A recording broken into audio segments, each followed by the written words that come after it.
दृष्टि आईएएस के audio article programme में आपका स्वागत है। आज का हमारा आर्टिकल द हिंदू में छपी खबर India's renewables boom set to lift power exchange spot trading और द इकोनॉमिक टाइम्स में प्रकाशित खबर 18 times hike in installed capacity of solar energy in India between 2014 and 2021 says government पर आधारित है। इसमें टीम दृष्टि के इनपुट्स भी शामिल हैं।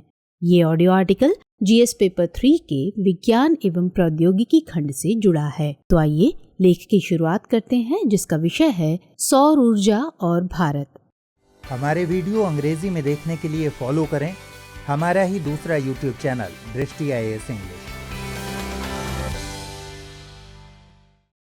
हाल ही में केंद्र सरकार ने लोकसभा में बताया कि भारत में सौर ऊर्जा की स्थापित क्षमता में 2014 और 2021 के बीच 18 गुना की बढ़ोतरी देखी गई है। हालिया संपन्न हुई COP26 की बैठक में भारतीय प्रधानमंत्री के पंचामृत के कॉन्सेप्ट ने भी सौर ऊर्जा को एक बार फिर सुर्खियों में ला दिया है। दरअसल बदलते विश्व की ऊर्जा जरूरतें भी बदल रही हैं। ऐसे में जलवायु परिवर्तन के खतरनाक परिणामों से बचने के लिए रिन्यूएबल एनर्जी का सहारा लिया जाना स्वाभाविक है। भारत ने इसी ओर एक कदम उठाया है। हालांकि भारत पहले ही इस क्षेत्र में कई पहलें कर चुका है, फिर भी अब सौर ऊर्जा पर और अधिक ध्यान दिए जाने की जरूरत है। COP26 में प्रधानमंत्री का रिन्यूएबल एनर्जी क्षमता को बढ़ाने से जुड़ा संबोधन इसी ओर इशारा करता है कि भारत अब अपने रिन्यूएबल एनर्जी की तरफ ज्यादा ध्यान दे रहा है। तो आज इस आर्टिकल के जरिए हम समझेंगे कि आखिर हर वक्त सुर्खियों में रहने वाली सौर ऊर्जा क्या है, वर्तमान में इसकी आवश्यकता क्यों है। साथ ही जानेंगे कि भारत इसे लेकर क्या क्या प्रयास कर रहा है और सौर ऊर्जा से होने वाले लाभ कौन कौन से हैं। इससे पहले आइए हम समझते हैं सौर ऊर्जा के बारे में। सूर्य एक प्राकृतिक और नवीकरणीय संसाधन है। दरअसल इसमें पृथ्वी को जीवन देने और यहाँ के निवासियों को स्वच्छ टिकाऊ ऊर्जा देने की क्षमता है। यही कारण है कि यह ऊर्जा का सबसे सुलभ और सस्ता साधन माना जाता है। नवीकरणीय संसाधन असीमित होते हैं। इनका चक्रीय उपयोग संभव है, यानी एक बार उपयोग के बावजूद इसे पुनः उपयोग किया जा सकता है। यह भी माना जाता है कि ऐसे संसाधनों से प्रदूषण भी न के बराबर होता है। सूर्य भी ऊर्जा का ऐसा ही एक स्रोत है। इसी वजह से सौर फोटोवोल्टिक यानी पीवी के माध्यम से सूर्य की ऊर्जा को बिजली में परिवर्तित किया जा रहा है और इस बिजली से कई प्रकार के उपकरणों का संचालन संभव हो रहा है। आज कई प्रकार के उद्योगों में इसी का उपयोग हो रहा है। सौर ऊर्जा को ऊर्जा भंडारण के लिए बैटरियों से जोड़ा जाता है, लिहाजा इस ऊर्जा का उपयोग दूर दराज के स्थानों में भी किया जा सकता है। Solar electric systems utility grid से अलग भी हो सकती हैं, जिससे यह दूरस्थ स्थानों के लिए कॉस्ट इफेक्टिव हो जाती है। इसके साथ ही सोलर मॉड्यूल में कोई मूविंग पार्ट्स नहीं होते हैं, जिससे रखरखाव की लागत भी कम होती है। सोलर मॉड्यूल कई सोलर सेल से मिलकर बनी एक प्लेट होती है। चूंकि सोलर इलेक्ट्रिसिटी का ईंधन स्रोत सूर्य है, इसलिए पेट्रोलियम आधारित ईंधन की तरह इसे ड्रिल करने, परिष्कृत करने या उन्हें साइट पर पहुंचाने की जरूरत नहीं होती। इन्हीं सब वजहों से सौर ऊर्जा आज अन्य ऊर्जा साधनों की तुलना में अधिक लोकप्रिय हो रही है।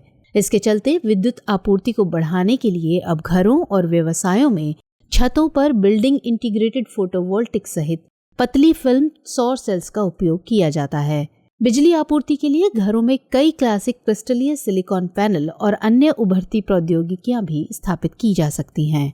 तो आइए अब हम जानते हैं कि सौर ऊर्जा की दुनिया में इतनी तेजी से बढ़ती उपयोगिता की वजह क्या है, यानी क्या कारण है कि यह अन्य ऊर्जा स्रोतों का स्थान ले रही है। दरअसल हाल ही में संपन्न हुई COP26 की बैठक में लगभग सभी विकासशील और विकसित देशों ने जलवायु परिवर्तन को सबसे बड़ी समस्या बताया है। देशों ने माना है कि इससे मौसम, जीव जंतुओं के स्वास्थ्य और कई प्रजातियों के अस्तित्व को खतरा है। पूरी दुनिया अभी जो भी समस्याएं झेल रही है, कहीं न कहीं ये जलवायु परिवर्तन से होने वाले हानिकारक प्रभावों की देन है।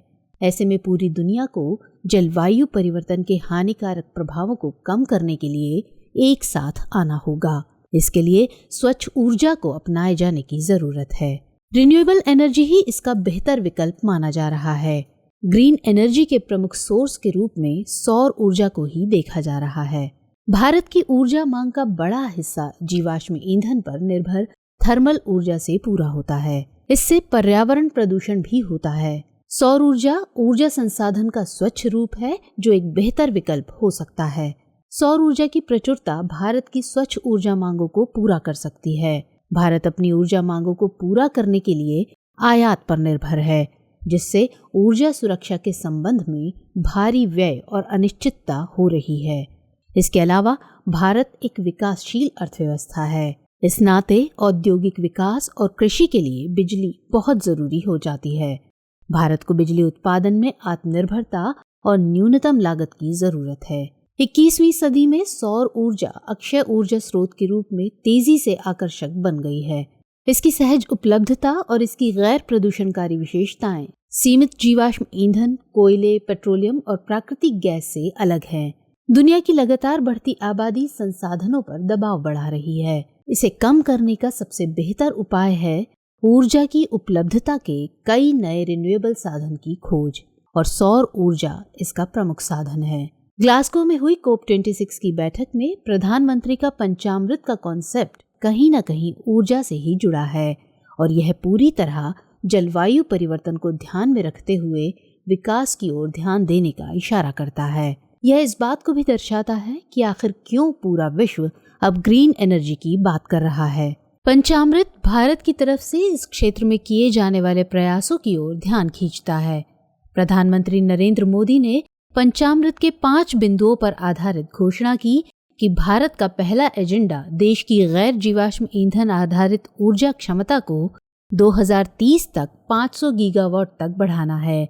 साथ ही 2030 तक देश की 50% ऊर्जा आवश्यकताओं को अक्षय ऊर्जा स्रोतों का उपयोग करके पूरा किया जाएगा। उन्होंने यह भी कहा कि देश अभी से वर्ष 2030 के बीच कुल अनुमानित कार्बन उत्सर्जन में 1 अरब टन की कमी करने का लक्ष्य रखता है। उन्होंने चौथे बिंदु के रूप में कहा कि 2030 तक भारतीय अर्थव्यवस्था की कार्बन तीव्रता 45% से कम करने का प्रयास किया जाएगा। पंचामृत के तहत अंतिम एजेंडा है कि देश कार्बन न्यूट्रल हो जाएगा और वर्ष 2070 तक शुद्ध शून्य उत्सर्जन को प्राप्त करेगा। इन सभी घोषणाओं के अलावा भारत काफी पहले से सौर ऊर्जा के क्षेत्र में काम कर रहा है। इसका प्रत्यक्ष उदाहरण अंतर्राष्ट्रीय सौर गठबंधन की स्थापना है, यानी भारत ने सौर ऊर्जा के लिए पहले ही कई प्रयास किए हैं। तो आइए अब नजर डालते हैं सौर ऊर्जा से जुड़े सरकारी पहलों और प्रयासों पर। भारत जैसे विकासशील देश के लिए जहां हर घर में बिजली कभी सपना माना जाता था, अब हकीकत के करीब है। भारत में रूफटॉप और सौर ऊर्जा उत्पादन को व्यापक रूप से अपनाया जाना सरकारी प्रयासों का ही परिणाम है। सरकार द्वारा चलाए जाने वाले राष्ट्रीय सौर मिशन का मकसद बिजली उत्पादन के लिए सौर ऊर्जा के विकास और उपयोग को बढ़ावा देना है। इसी क्षेत्र में दिया जाने वाला अक्षय ऊर्जा प्रमाण पत्र यानी REC हरित ऊर्जा उत्पन्न करने वालों को उनके द्वारा बनाई गई बिजली की प्रत्येक इकाई के लिए वित्तीय प्रोत्साहन देता है। सरकार की पावर फॉर ऑल पहल देश के सामाजिक आर्थिक ढांचे को बदलने में बेहद कामयाब रही है। इस क्षेत्र में नए रोजगार सृजित करने की भी अपार संभावनाएं हैं। आंकड़ों की माने तो 1 गीगावाट सौर विनिर्माण सुविधा कई हजार प्रत्यक्ष और अप्रत्यक्ष रोजगार पैदा करती है। भारत सरकार ने सोलर एनर्जी को लेकर कई पहलें की हैं। असल में नवीन और नवीकरणीय ऊर्जा मंत्रालय भारत के नवीकरणीय ऊर्जा मुद्दों से निपटने के लिए नोडल एजेंसी बनाई गई है। राष्ट्रीय सौर मिशन भारत की ऊर्जा सुरक्षा चुनौती को लेकर एक पहल है। यह पारिस्थितिक रूप से सतत विकास को बढ़ावा देने के लिए भारत सरकार और राज्य सरकारों की प्रमुख पहल है। भारत सरकार की राज्यों में सोलर पार्क के निर्माण की पहल इन्हीं परियोजनाओं का एक नमूना है। सोलर पार्क और ultra major solar power project की स्थापना और ग्रिड कनेक्टिविटी इंफ्रास्ट्रक्चर को बढ़ाना इसका उद्देश्य है। इसके जरिए विद्युत का निर्माण कर बिजली आपूर्ति पर ध्यान दिया जाएगा, जिससे जीवाश्म ईंधन पर निर्भरता कम होगी। इसके साथ ही भारतीय अक्षय ऊर्जा विकास एजेंसी यानी IREDA की स्थापना सोलर एनर्जी के उत्पादन की ओर एक अहम कदम है। यह एजेंसी अक्षय ऊर्जा और ऊर्जा दक्षता परियोजनाओं के लिए सावधि ऋण प्रदान करती है। इस लिहाज से IREDA गैर बैंकिंग वित्तीय संस्थान की स्थापना सरकार की एक सराहनीय पहल है। वर्ष 2011 में सौर ऊर्जा निगम लिमिटेड यानी SECI भी Jawaharlal Nehru national solar mission के लक्ष्यों की पूर्ति के लिए ही स्थापित किया गया था। यह नवीन और नवीकरणीय ऊर्जा मंत्रालय के प्रशासनिक नियंत्रण के तहत एक सार्वजनिक लोक उपक्रम है। इतना ही नहीं, सरकार ने सोलर ऊर्जा को किसानों के लिए भी लाभप्रद बताया है। इसके लिए वर्तमान में सरकार ने किसानों की आय को दोगुना करने में सहायता देने के लिए सोलर एनर्जी के उपयोग की बात कही है। इसके लिए पीएम कुसुम यानी प्रधानमंत्री किसान ऊर्जा सुरक्षा एवं उत्थान महाअभियान योजना की वर्ष 2019 में शुरुआत की गई। इस योजना का उद्देश्य भारत में किसानों के लिए ऊर्जा सुरक्षा सुनिश्चित करना है। साथ ही गैर जीवाश्म ईंधन स्रोतों से बिजली के उत्पादन को बढ़ावा देना है। दूसरी तरफ इंटरनेशनल सोलर अलायंस की स्थापना भारत की तरफ से एक बेहद रोचक और कल्याणकारी पहल मानी जा रही है। ऐसा पहली बार है जब इसके जरिए दुनिया के देश पहली बार सौर ऊर्जा जैसे विषय पर साथ आए हैं। ये तो हमने बात की सरकारी प्रयासों की, लेकिन किसी देश की सरकार सौर ऊर्जा को इतना महत्व क्यों देगी? ऐसा तभी होगा जब उससे कुछ लाभ होगा। तो आइए अब हम बात करते हैं सौर ऊर्जा से होने वाले उन्हीं लाभों के बारे में। दरअसल सौर ऊर्जा पूरे दिन उपलब्ध रहती है और इसी समय सबसे अधिक काम की डिमांड होती है। सौर ऊर्जा में जो उपकरण उपयोग किए जाते हैं उनका जीवन लंबा होता है और उन्हें कम रखरखाव की आवश्यकता होती है। इसलिए इनके बारे में कहा जाता है कि यह उच्च ऊर्जा अवसंरचना सुरक्षा प्रदान करते हैं। सौर ऊर्जा वातावरण के लिए भी लाभकारी मानी जाती है, क्योंकि कोयले से पारंपरिक ताप विद्युत उत्पादन के विपरीत यह प्रदूषण का कारण नहीं बनती है और स्वच्छ ऊर्जा उत्पन्न करती है। सौर ऊर्जा को प्राप्त करने के लिए विद्युत या गैस ग्रिड की आवश्यकता नहीं होती है, यानी एक सौर ऊर्जा निकाय कहीं भी स्थापित किया जा सकता है। सौर ऊर्जा के पैनलों या कहें कि सौर ऊर्जा की प्लेटों को आसानी से घरों में कहीं पर भी रखा जा सकता है। इसलिए ऊर्जा के अन्य स्रोतों की तुलना में यह काफी सस्ता भी है। इससे गांव में भी इन पहलों को अपनाना आसान होगा। वहां छोटे और मझोले उद्योगों के लिए बिजली की आपूर्ति हो सकेगी और इनकम डिस्पैरिटी को कम किया जा सकेगा। इससे गांव में भी रोजगार का सृजन हो सकेगा। साथ ही लोगों के पास बिजली उत्पादन का बेहतर, सुलभ और कम लागत वाला विकल्प मौजूद होगा। भारत में सौर ऊर्जा उत्पादन के विस्तार से तेल उत्पादक देशों पर हमारी निर्भरता भी कम होगी। ये तो बात हुई सौर ऊर्जा के लाभों की, लेकिन इसी के साथ ये जानना भी जरूरी है कि भारत में सौर ऊर्जा को बढ़ावा दिए जाने जैसे कदमों के सामने आखिर कौन कौन सी चुनौतियां मौजूद हैं। दरअसल भारत का सोलर पावर सेक्टर बहुत बड़ी मात्रा में चीन पर निर्भर करता है, क्योंकि आसान और सस्ती फंडिंग की कमी और चीन और ताइवान से सस्ते आयात में बढ़ोतरी से घरेलू उद्योग को नुकसान हो रहा है। एक स्टडी के मुताबिक भारत 2030 तक सोलर इक्विपमेंट की खरीद में लगभग $42 बिलियन खर्च कर सकता है। देश की बिजली और ऊर्जा के बुनियादी ढांचे का सोलर ऊर्जा के अनुसार निर्माण सबसे बड़ी चुनौती है। यह भी देखा गया है कि कोयले की तुलना में सौर ऊर्जा उत्पादन से जुड़ी लागत अधिक है। इसका वितरण कॉस्ट और लागत बहुत अधिक है। इतना ही नहीं, इसके उपकरण के इंस्टॉलेशन के लिए जमीन की जरूरत होती है और भारत में प्रति व्यक्ति जमीन की उपलब्धता बहुत कम है। यहाँ भूमि एक दुर्लभ संसाधन है।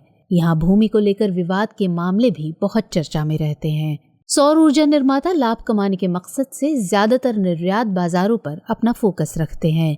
इससे स्थानीय बाजार में आपूर्ति कम हो सकती है। आइए अब चर्चा के अंत में सौर ऊर्जा के लाभ और चुनौतियों के मद्देनजर हम जानते हैं कि ऐसे में आखिर आगे की राह क्या हो सकती है। भारत में पिछले एक दशक के दौरान बढ़ती आबादी, आधुनिक सेवाओं तक पहुंच, विद्युतीकरण की दर तेज होने और जीडीपी में वृद्धि की वजह से ऊर्जा की मांग तेजी से बढ़ी है। ऐसा माना जाता है कि इसे पारंपरिक ऊर्जा स्रोतों के बजाय सौर ऊर्जा के जरिए आसानी से पूरा किया जा सकता है। देश की ऊर्जा जरूरतों को पूरा करने के लिए न केवल बुनियादी ढांचा मजबूत करने की जरूरत है, बल्कि ऊर्जा के नए स्रोत तलाशना भी जरूरी है। ऐसे में सौर ऊर्जा क्षेत्र भारत के ऊर्जा उत्पादन और मांगों के बीच की बढ़ती खाई को बहुत हद तक पाट सकता है। इसके लिए सबसे ज्यादा जरूरी है कि सभी राज्य पूरी तरह से समर्थित एकीकृत नीतियां तैयार करें। भारत को इसके लिए सौर ऊर्जा से जुड़े उद्योगों को सुविधाएं देने की जरूरत है। इससे चीन के बढ़ते महत्व को कम करने के साथ साथ कम लागत का लाभ उठाने और बौद्धिक संपदा में निवेश करने में मदद मिलेगी। भारत सौर ऊर्जा में विश्व में अग्रणी बनने के लिए सौर उपकरण आयात करके बड़े पैमाने पर इसका लाभ नहीं ले सकता। ऐसे में भारत को प्रतिस्पर्धी बनने और सतत विकास हासिल करने के लिए सौर ऊर्जा के लिहाज से पारिस्थितिकी तंत्र को विकसित करने की तत्काल आवश्यकता है। रूफटॉप सोलर इंस्टॉलेशन के लिए व्यक्तियों को फ्लेक्सिबल फाइनेंसिंग के विकल्प की भी सुविधा दी जानी चाहिए। इससे वे स्वच्छ ऊर्जा को तेजी से अपनाने का समर्थन करेंगे। सौर ऊर्जा के विकास से दूर दराज के क्षेत्रों में कनेक्टिविटी पर ध्यान केंद्रित किया जा सकेगा, जहां छोटे सौर ग्रिड के माध्यम से हर घर में छोटे पावर इन्वर्टर या बैटरी के साथ घरेलू निर्मित उत्पाद का उपयोग करके ट्रांसमिशन इंफ्रास्ट्रक्चर विकसित किया जा सकता है। भारत को प्रतिस्पर्धी घरेलू विनिर्माण में तीव्र प्रगति के लिए एक रणनीतिक बदलाव की आवश्यकता है। ऐसे में सरकार द्वारा इससे जुड़ी सार्थक नीतियां बनाकर उनके कार्यान्वयन की जरूरत है। सौर परियोजनाओं को वित्त पोषित करने के लिए मजबूत वित्तीय उपायों जैसे हरित बॉन्ड, संस्थागत ऋण और स्वच्छ ऊर्जा कोष जैसे अभिनव कदम महत्वपूर्ण भूमिका निभा सकते हैं। अक्षय ऊर्जा क्षेत्र में अनुसंधान और विकास को बढ़ावा देना विशेष रूप से भंडारण प्रौद्योगिकी में एक सराहनीय कदम है। इन सब के अलावा चीन द्वारा सौर उपकरणों की डंपिंग से निपटने के लिए उचित तंत्र भी प्रदान किया जाना चाहिए। इतना ही नहीं, भारत को एक सौर अपशिष्ट प्रबंधन और विनिर्माण मानक नीति की भी आवश्यकता है। आइए अब नोट करते हैं आज का सवाल। भारत में सौर ऊर्जा की आवश्यकता पर प्रकाश डालते हुए इससे जुड़ी प्रमुख सरकारी पहलों की चर्चा कीजिए।